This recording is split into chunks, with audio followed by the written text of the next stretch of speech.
Our next speaker is none but Mrs. Buregeya Esther. You're welcome, Madam. Thank you, Madam MC. I hope I'll be loud enough. I'll keep on my mask, but in case you can't hear me properly, then I can release it.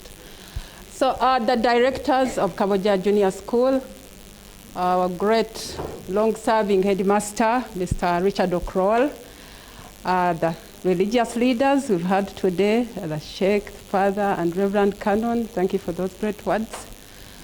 Fellow parents who are online, and Mr. Chinju is here. Our dear candidates, ladies and gentlemen, good morning to you all. My name is Esther Buregeya. I'm an associate professor of public health and head of Department of Disease Control and Environmental Health at Makerere University School of Public Health. I'm here this morning in two capacities, one as a parent, but also to add to the rest of the previous speaker to give you some words of encouragement as you wait to do your PLE in a few days. And so that gives me, I want to thank the school management for this opportunity. To me, this is a special opportunity because this year my son, Paul Ayebare, is sitting his PLE. And so the rest of you this year are really special to me. And if it wasn't COVID and COVID control measures, I would have loved to give each one of you a success card. And so let me use this opportunity to wish each one of you a golden success.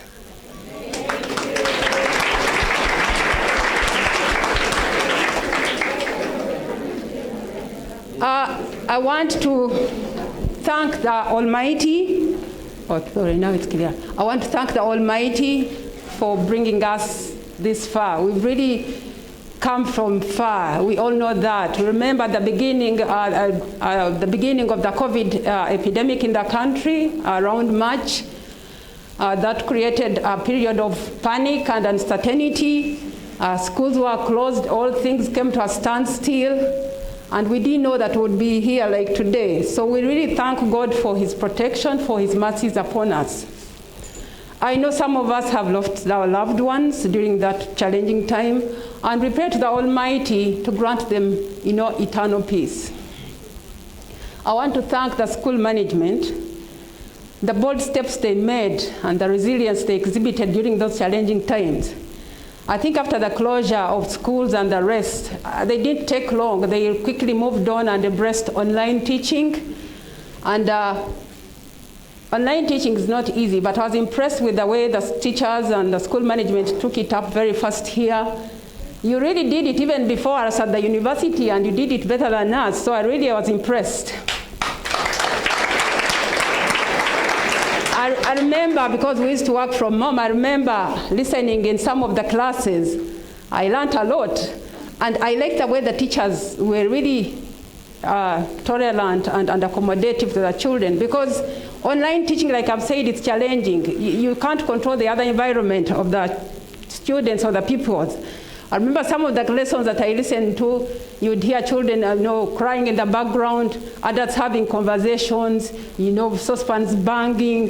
But the teachers were really very accommodative, they were very tolerant, and I thank you for that. Then we moved on to the physical presence, when they said the candidate classes should come and be physically here. Some of us parents, including myself, were a bit hesitant. We are not worried about the safety of our children. But I thank the school the way they adhered to the COVID control measures. And here we are in one piece. So thank you, the school, but also thank God. So my words of encouragement to you candidates will be in two parts. One is just in these few days as you wait to do your exams, but also the life after primary. I'll also talk about that, but also touch on, even us as parents, what we need to contribute. So I want to thank, it's been a long journey. Everyone has said that. It's been a long journey, more than a year in P7. But look at it in a positive way. especially for you at Kabojja. This has really given you enough time of preparation because you went online classes, you came physically. So if you compare with yourselves with the counterparts who have not got this chance of preparing for this long, you see you are at a competitive advantage. So don't look at it badly, look at it, in a good way. And I've seen the chats on the WhatsApp from the parents. They are all convinced that the teachers have done a tremendous job in preparing you, and we are all confident that you're going to make it and make it highly. You're going to pass highly. So for you now, what you need to do, there are 3 things, if I said 3 things. So one is confidence, the second one is confidence, and the next 3rd one is confidence. Of course, Mr. Chinji, it was Mr. Chinji, none of the previous speakers warned us about being overconfident, but let's have some level of confidence, and this has already been, the foundation has been already laid by our teachers really preparing us. Those trial tests you've gone through, I think every day, really have prepared you enough. The PLE you're going to sit is not going to be any different from those trial tests that you've been going through. So for you now, just be confident. But of course, as human beings, you can feel some bit of panic, anxiety that can come, especially if you think of those areas that you feel you're not really good at. So my simple advice on that is that there's really little time remaining. You can try to list those, have like a checklist of those few areas. There should be few areas that you think you're not confident on. Spend some little time and try to study them. That will boost your confidence.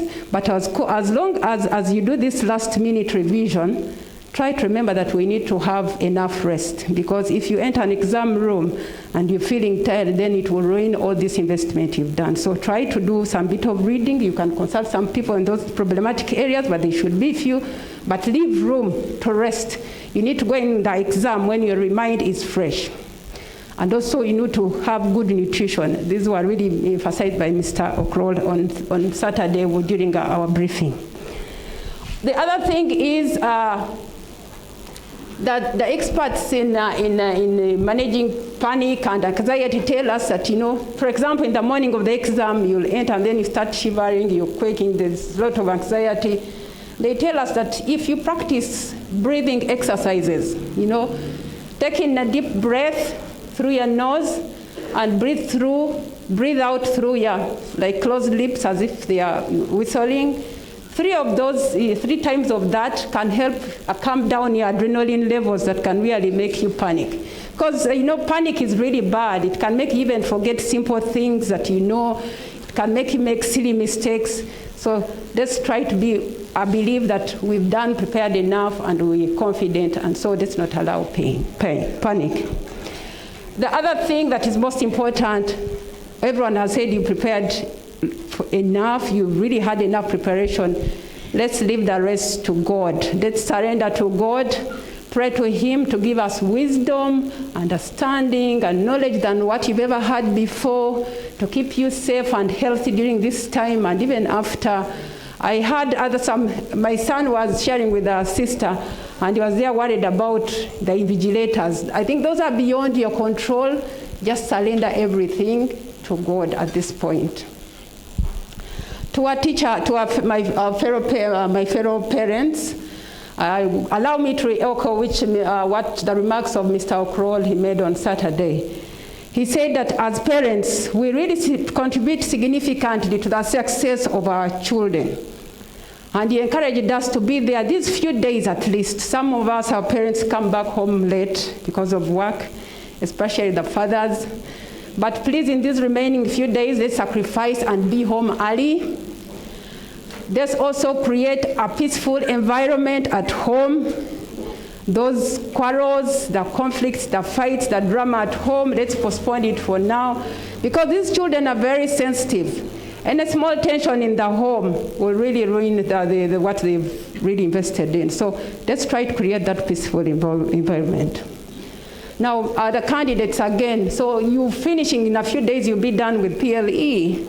And all of you are going to secondary school. You're going to the secondary level, but let me just give you a few tips on how to survive. So the tips that have worked for you, for example, hard work and being focused, just to continue with those. And now when you go out there in secondary, you're going to have some level of independence. Here you've been having teachers pushing you and maybe parents pushing you, but in some of the schools you might not have that push. Try to have that self-drive. Work hard, be focused. Hard work is really pays off. They were talking that Reverend Canon was talking about, children who are in class A or class B. But when you work hard, even a second class student can perform as the class A students. Some of us who are really not that bright, when you put in extra time, we really perform to that level. So hard work pays, and it has worked for us as your parents and your teachers. So really do make sure you really work hardly, and you don't need to be pushed. Just have that self-drive. I talked about the independence that you're going to have while you're there in secondary level. Please don't misuse that independence, because that will ruin your dreams. The previous speakers have talked about dreams, your dreams. All of you have dreams. My son tells me he wants to be an engineer, he wants to be a footballer, he wants to be a doctor, he wants to be doctors, all that. So if you don't,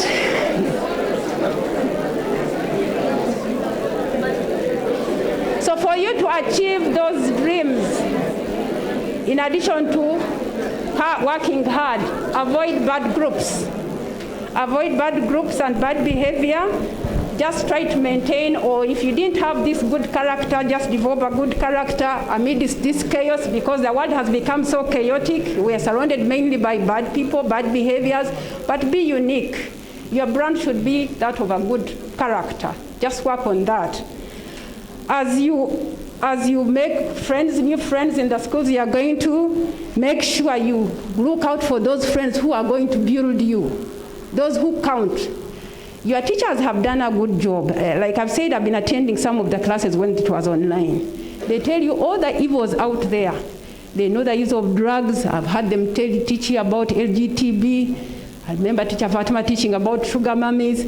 All those bad things, you know them out there. So please keep away from those evil out there, because if you don't, that will ruin your future, like I've already said. So try to be excellent in whatever you do, and this can be in your academics, but also in discipline.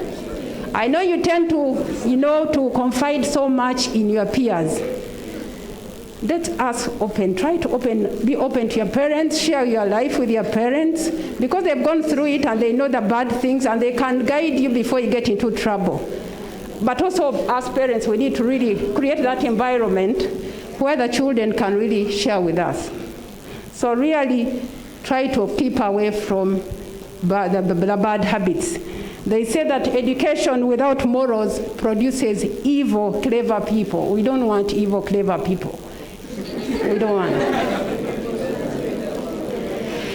Just come back to the parents for the secondary level life of our children. As parents, we are coaches, and when the two of us, the father and the mother, for those lucky children who have both parents, when we come in and share this burden, then we do a better work. I have observed this. You find in school your activities, the meetings, and games and whatever. Usually it's the women, the mothers who come. The parents, the fathers are usually busy. We know you're making money to make ends meet.